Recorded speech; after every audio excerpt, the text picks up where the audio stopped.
இந்த வீடியோ என்ன அப்படின்னா, விழுப்புரம்ல வருஷம் ஏப்ரல் மேல கூத்தாண்டவர் ஃபெஸ்டிவல் அப்படிங்கிறது நடக்கும். இது ஏப்ரல் 22ல இருந்து மே 6 வரைக்கும் நடக்கும். இது ஒரு 18 நாளைக்கு ரொம்பவே கோலாகலமா கொண்டாடுவாங்க.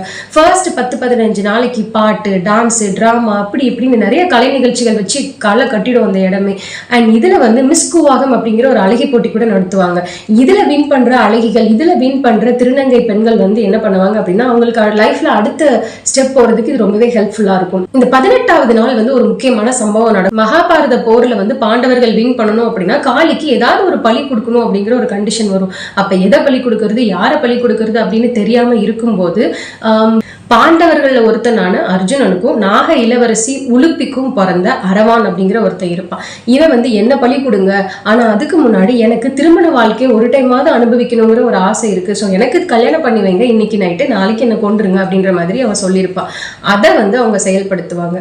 அப்போ நாளைக்கு இறக்க போற மனுஷனை யார் தான் கல்யாணம் பண்ணுவா? யாருமே பண்ணிக்க மாட்டாங்க இல்லையா? அப்போ கிருஷ்ணரோட லீலைகள் இங்க ஸ்டார்ட் ஆகும். கிருஷ்ணர் என்ன பண்ணுவார்னா, சீக்கிரட்டா கன்னிங்கா ரொம்பவே பிளான் பண்ணி, ஓகே நான் வந்து என்ன பண்றேன், மோகினியா அவதாரம் எடுத்து அவனை வந்து மேரேஜ் பண்ணிக்கிறேன்னு சொல்லி கிருஷ்ணர் வந்து மோகினியோட ஃபார்ம்ல வந்து அரவணை கல்யாணம் பண்ணிக்குவாரு.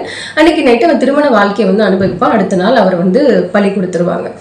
ஸோ இந்த மகாபாரத கதையில எப்படி வந்துட்டு நாளைக்கு சாக போற அரவானை வந்து மோகினி கல்யாணம் பண்ணி அடுத்த நாள் வந்து தாலி எடுத்து நின்னாலும் அந்த ஒரு நிகழ்ச்சியை சொல்ற மாதிரி தான் இந்த திருவிழா நடக்கும்.